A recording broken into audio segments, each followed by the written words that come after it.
Good morning, YouTube. I hope everyone is doing well. And in today's video, I want to talk about how we can know God or know Source, know the divine. And the key to knowing the divine, to knowing God, is innocence.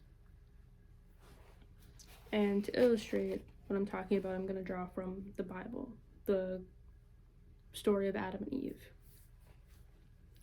So, Adam and Eve lived in the Garden of Eden, right? And they were very close with God. They had a very strong relationship and connection to God. And what severed that connection was the original sin, the sin of eating from the tree of knowledge. And when they ate from the tree of knowledge, their relationship to God started to dissipate, right? They were banished from the Garden of Eden, and they started to, I guess in essence, create the world as we know it today, right? And it was that pursuit of knowledge that separated them from God. And I would argue that the knowledge that separated them from God was getting lost in concepts and ideas and what things supposedly mean, right? Whereas before they ate from the tree of knowledge, when they were innocent, their relationship to God was just there. It just was, right? Because they didn't have all these concepts and filters and things that they began to see through. They didn't necessarily have a will of their own. Their will was God's will. But since eating from the tree of knowledge, they developed self-awareness and a will of their own. And no, I'm not trying to say that to pursue knowledge is wrong or a sin or anything like that. But what I am saying is that when we pursue knowledge, right, it can impede our understanding of the divine, because the divine is not something that can be put into labels. It cannot be put into a box. And as humans, we love to put things into boxes, right? We have to categorize everything.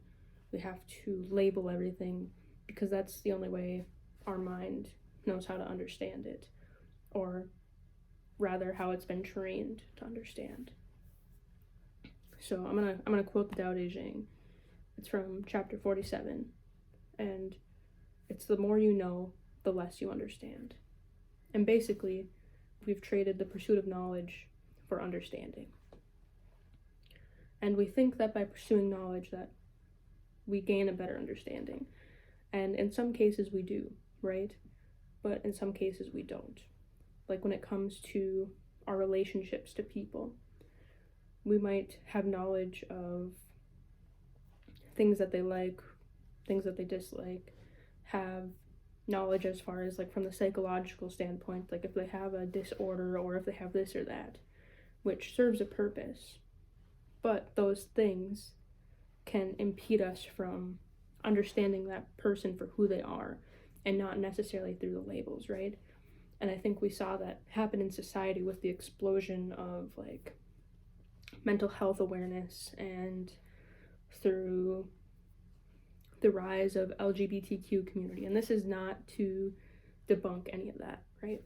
Like I myself, I am married to a female, and I myself have struggled with mental illness, like depression and anxiety and stuff like that. But like I said, we tend to narrow in on certain labels, and we see people only through that label. We see ourselves sometimes only through those labels. And it keeps us from understanding the truth of us or the truth of someone else. And it doesn't necessarily just have to be like those types of labels. It can be judgments that we have, right? So I'm wearing a jean jacket, right? This might put ideas in your head of the type of person I am. Like, oh, maybe she likes to ride a motorcycle. Maybe she's a little dangerous, a little dark. Whatever ideas you have, right?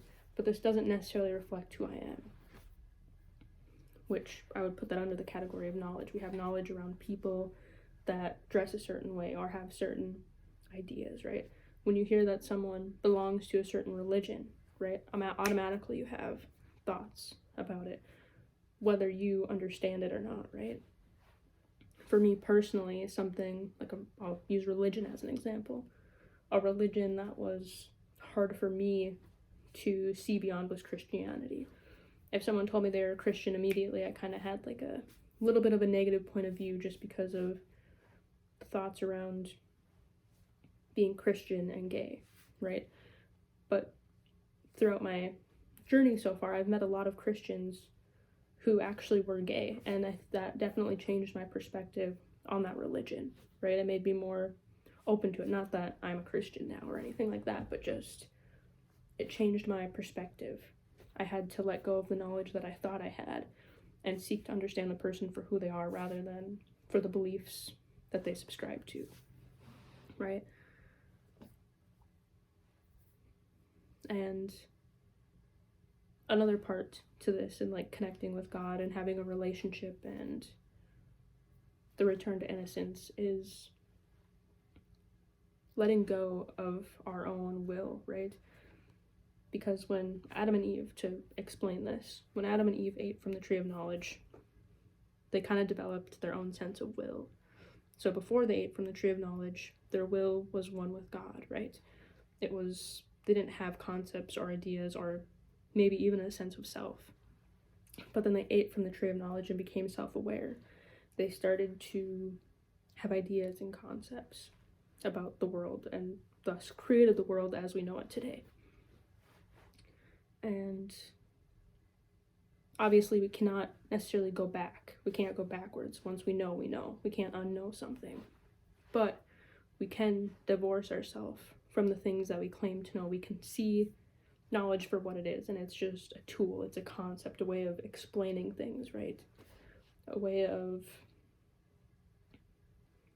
understanding things, but knowing that it's not the complete understanding, that there is a second part to understanding.